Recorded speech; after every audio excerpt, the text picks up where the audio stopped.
আমি মল্লিকা মনের কাছাকাছি। আমি আজকে কবি প্রেমেন্দ্র মিত্রের একটি কবিতা শোনাচ্ছি।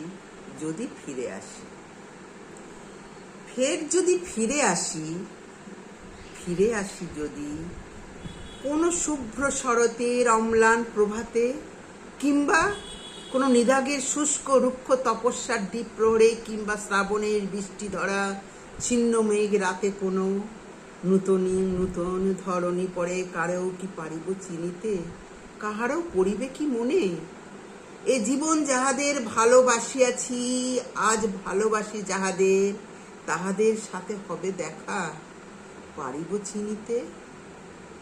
জন্মলভ হয়তো সে কোন উর্মির ছন্দময়ী ফেন ও শীর্ষ সাগরের তীরে ডুবুরির ঘরে, কিংবা কোন জীর্ণ ঘরে, কোন বৃদ্ধ নগরী নগণ্য পল্লীতে, বিনা কোন পথের নটির কোলে, কিংবা কোথা কিছু নাহি জানি।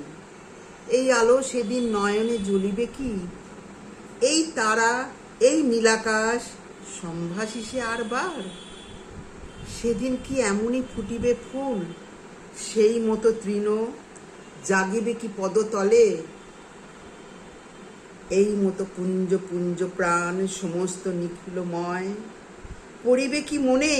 এই আলো মোর চোখে একদিন লেগেছিল ভালো, এই ধরনীর পরে আমি খেলা করিয়াছি, কাঁদিয়াছি, হাসিয়াছি, ভালোবাসিয়াছি।